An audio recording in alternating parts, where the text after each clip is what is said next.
Hello, this is Fox back again for sound design tutorials. Another Serum bass patch today. I've been messing around trying to make some more drum and bassy style bass patches, which this machine does extremely well. I've came up with this sound for you today. I'm just going to let it run through because I've got some modulation going on. I'll explain what's going on later on. I'm just going to let it run through this 8-bar loop.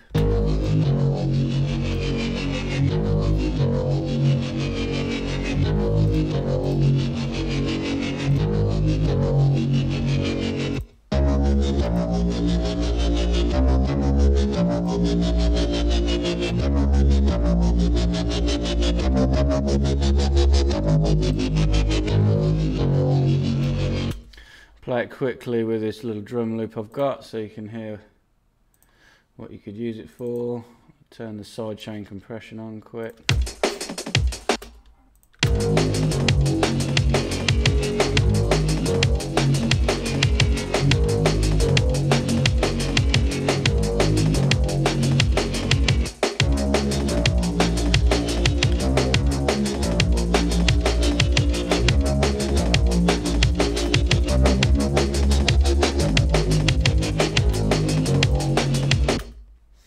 Okay, there you have it. It's a nice sort of distorted liquid style bass. There's a lot of this sort of stuff coming through now in, as I say, liquid drum and bass. Sort of really overly distorted bass sounds with a lot of movement. As you can see, I've got a lot of modulation going on here.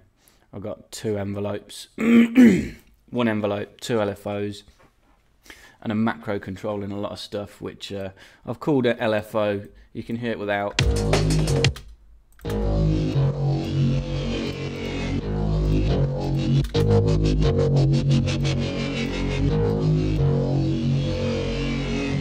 That's without the Lfo. There's still a little bit of movement, and as I push this round it brings in a lot of other features to sort of thicken up and make the sound a lot more moving.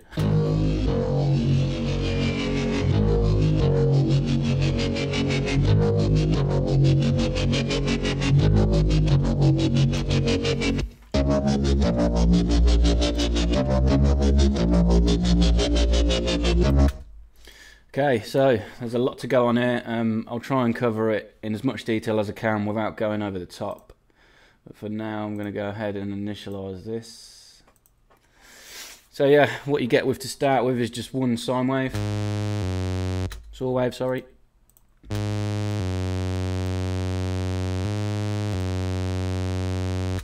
Okay, the first one I use is one of Seamless's monster ones in the spectral one. It was a Monster 5.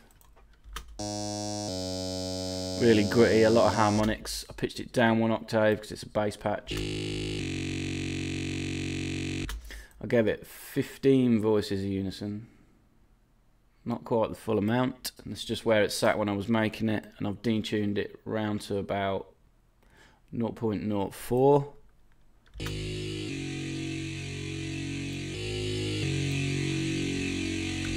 The bend, phase and random I kept all as they come as standard. The pan and the level want to turn it up so it's on 100% maximum.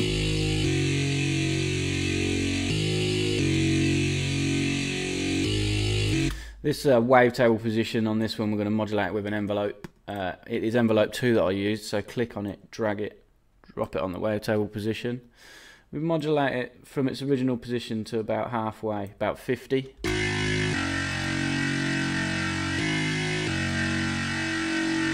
It's snapping to the halfway position straight away because the attack's on 0, so we need to pull this attack out to about 1.92 seconds. That's how it worked well for me.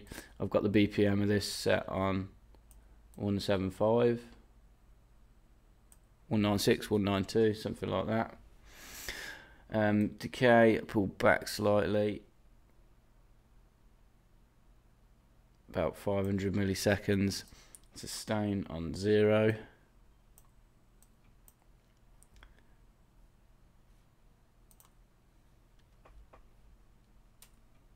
Release about 27 milliseconds.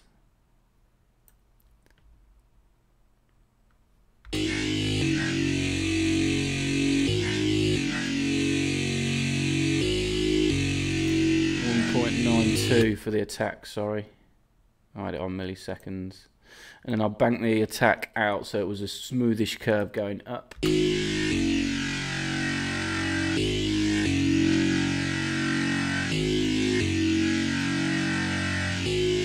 It's just starting to come back down at the end of the longest MIDI notes. You can set this attack up to yourself. I mean, some of these MIDI notes I've got going over a whole bar. Almost 2 bars. So yeah, that's already giving us a nice bit of movement. I used one of these warp modes and I used mirror. This is one of my favourite ones for these sort of drum and bassy sounds. What it does is it flips the wave on its edge, turns it over and joins them together. And as you dial the mirror slide around, it sort of brings them together. I had this set at about 74%.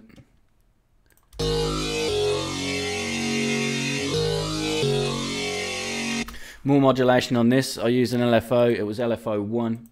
I clicked it, turned it on.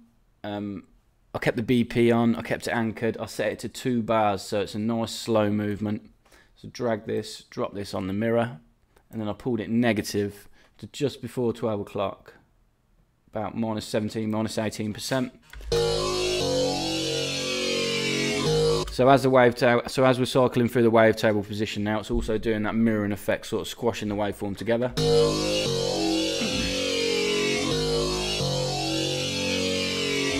Already nice and rich, a lot of harmonic content in there already. I'll turn the sub oscillator on. This is going to give us all the low end that you can hear, and I want this to go direct out. This is a real neat feature of Serum. When I create drum and bass myself, I normally EQ anything below 100 Hz out, and then I have a dedicated sub oscillator creating the sub, so it's nice and clean.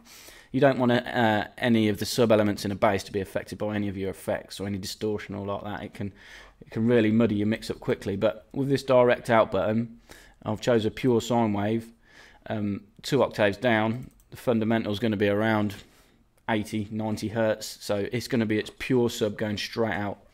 Real neat trick. Whack this round to full.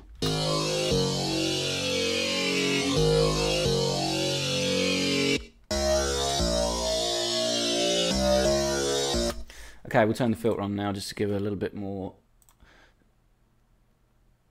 It was one of the normal ones. It was an MG low 18. A and B both routed to the filter.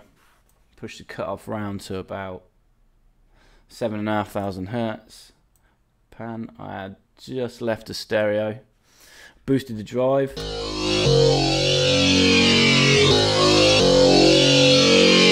Around 65%. Fat on around 50.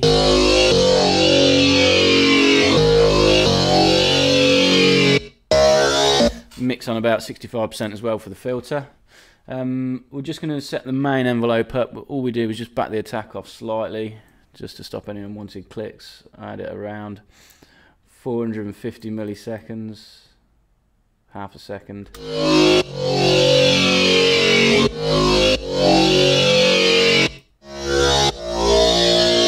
Straighten the curve up so it's a nice straight line.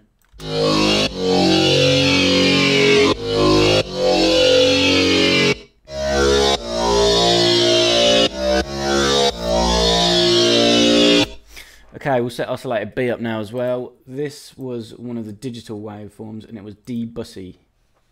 I chose this because this first part of this wavetable, you can see it's a lot of siney, squarey, sort of basic low end shapes, which are going to give it a lot of meat and a lot of low end. I pulled it down 1 octave.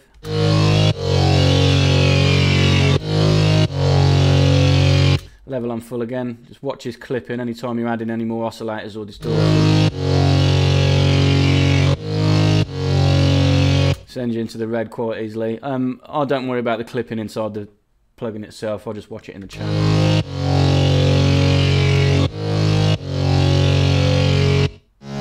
5 voices unison for this, nowhere near as much as the last one. Detune dead center, bend, phase, random, pan and level, all exactly the same as they come as standard. Same thing, we're going to use that mirror function again. I'll play it without quickly.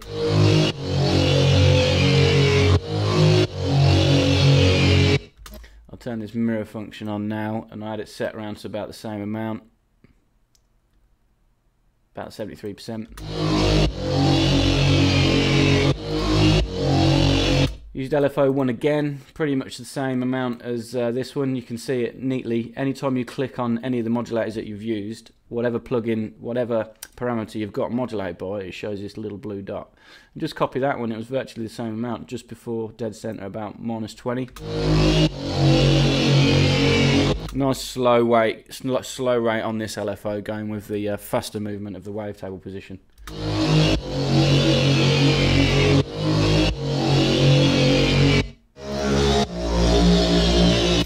Same thing again, I use this envelope for the wavetable position for oscillator B. Clicked it, turned it on. I didn't want it to go as far on this one. There was some greater harmonics in the center of this, so I didn't want it to reach. I only wanted it to sweep about 1/3 of the way, so about 40.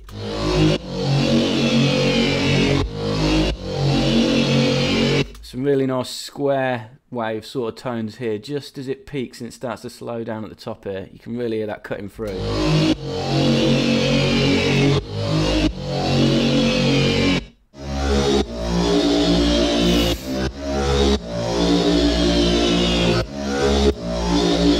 Okay, we're sounding really good now. I use this same envelope, this envelope 2 as well, to modulate the filter cutoff. So drag it, drop it on the filter cutoff, pull it negative to about -50.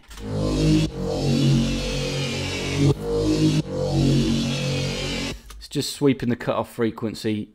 Although, because it's boosted quite high, you can't really hear it cutting anything. It's almost like a slight phase running through.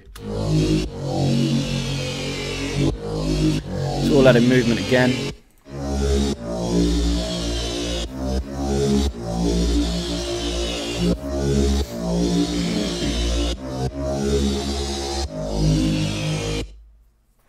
Okay, we're going to go ahead and set some effects up now. Once I've got all the effects and everything set up how I want it, then we'll come back and we'll do the modulation with this matrix knob, with this macro knob, which is then going to give us the LFO on the filter. So yeah, in the effects section, I use quite a few effects. I use the distortion, I want to drag that to the top, that wants to be affecting everything first. I use the diode 1. Really harsh when you turn it on straight away. I want to use this pre-distortion. It's like a pre-amp filter, if you want, filtering what we want going into it. I had the Q at about 0.2, so it wasn't peaking too high, 0.1, and the frequency had about 8,500 Hz, 8,300, something like that.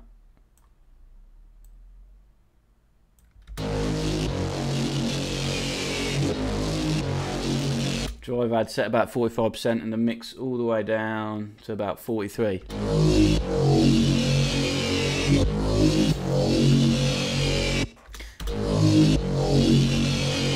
You can hear that fuzzing everything up nicely now, just getting rid of the real high ends.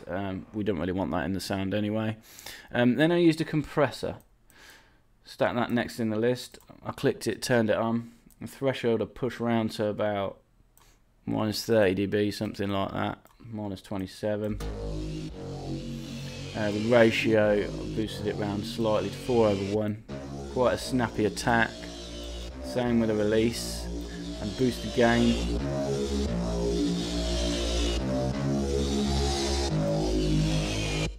That has in effect quietened the sound, but I say you can keep checking the master knob or keep pumping it up in your lane. That compressor helped just sort of tone the distortion in a bit. It was a little bit too rough without it. Then next in the chain I used an EQ, and then finally a filter. So we'll set the EQ up now. I use this mainly just to boost the lows and cut the highs. So the frequency for the lows, I had a peak in. I had the Q set around 44% and the frequency around 88 Hz and the gain about +5 dB. I'm probably going to need to pull this volume down now again. You can really hear that just spiking the real lows. About, what did I say the frequency was? 80-90 Hz. With that sub going straight out, it's not going to be affected by this, so this is just boosting anything that has been distorted around that sort of area. Probably push it up a little bit more. Around 130, so it's peaking not over the sub. And the high one I changed to a high shelf. gain I had all the way down to about -20 dB, Q about 45%, and the frequency around 8,500 Hertz, same as this.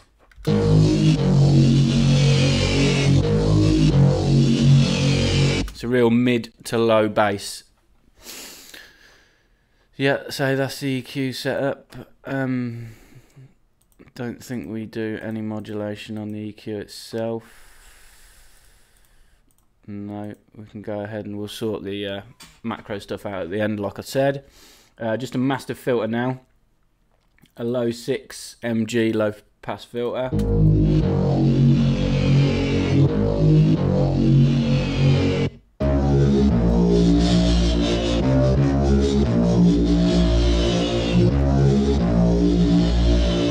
Cut off around 2000 Hertz, resonant dead zero, drive it round to about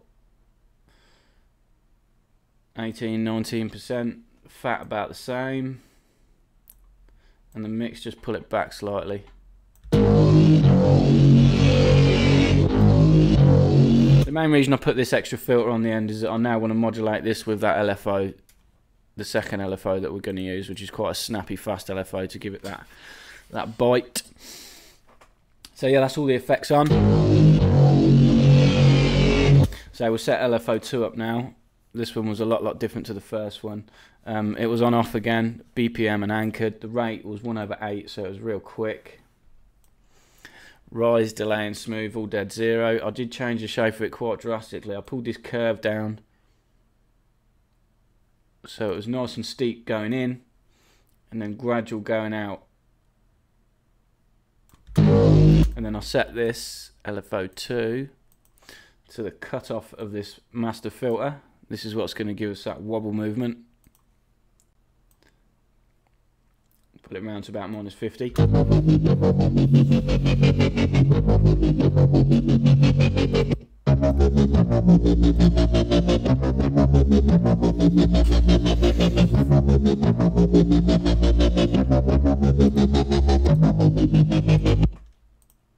Okay, also LFO 1, this standard LFO, this nice slow LFO, I had set this to the drive amount of the distortion, just to sweep this over this 2-bar setting that we had it, and I pulled it negative to -40.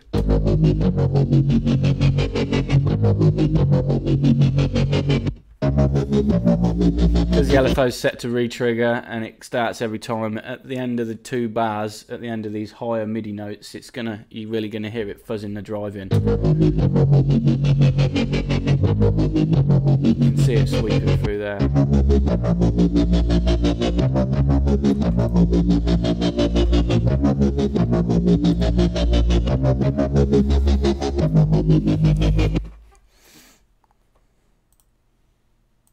Okay, all that's left now is to set this macro up. I've called the macro LFO Drive because as we sweep it around, it's going to bring the LFO in, but it's also going to boost a lot of other things as well within the filter itself. So we've already got the LFO modulating the cutoff. We are going to use this macro to boost this cutoff frequency from where it is originally to about +20. So as we bring the LFO in, the LFO gain in, it's going to push the cutoff round.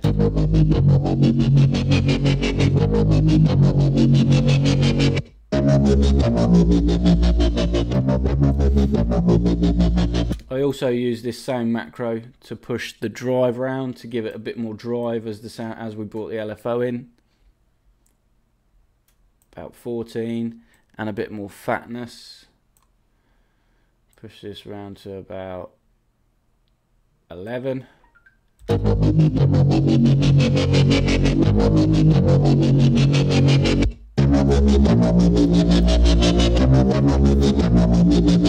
go back to the oscillator section now. I also used it to give some more drive on the filter, same reason.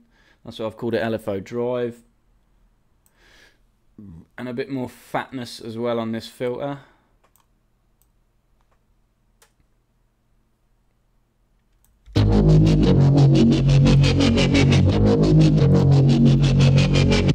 We'll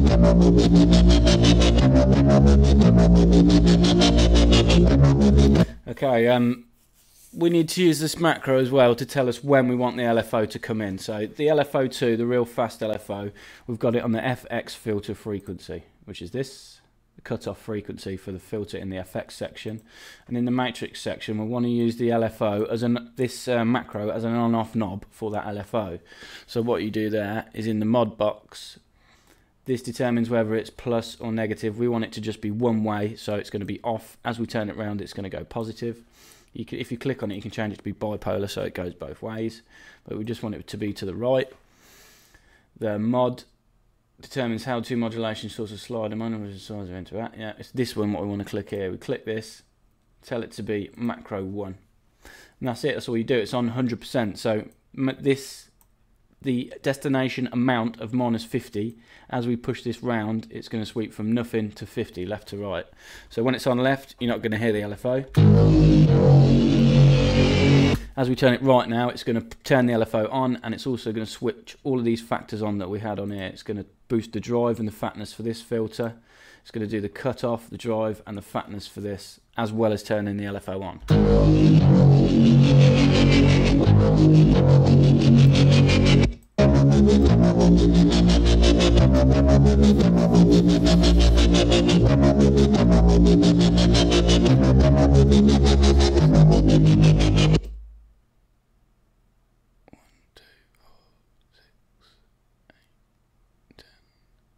Sorry, I'm just checking the amount of parameters we've got modulated because there's a lot going on. There should be 12 in this matrix section.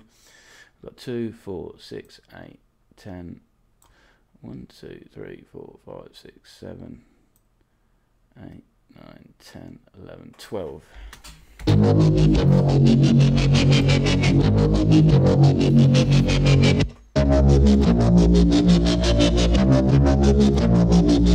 Don't know whether I changed anything in the global section. I don't think I did.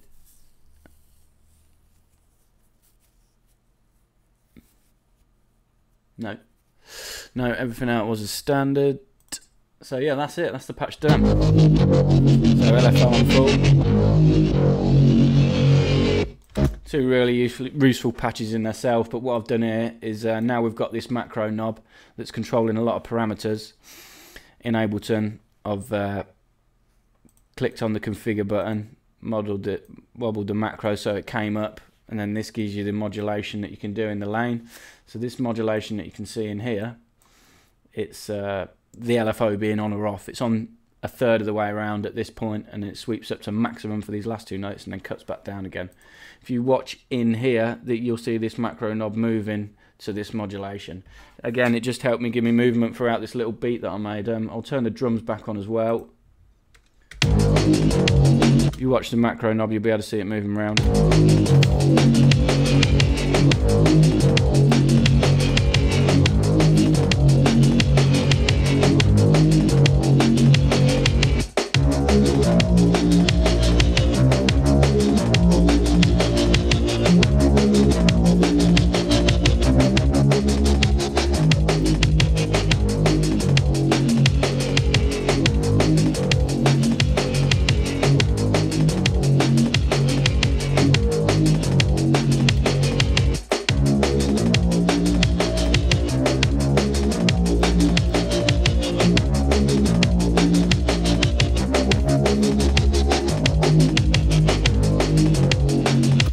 There you have it, a lovely distorted liquid drum and bass with Serum. So this one took me a little bit longer than it would normally for me to make a patch. I wanted to really get a lot of movement going on. This probably took me half hour from start to finish, and another half hour messing around with this little drum beat just to get it sounding like something so you could see how you would use it.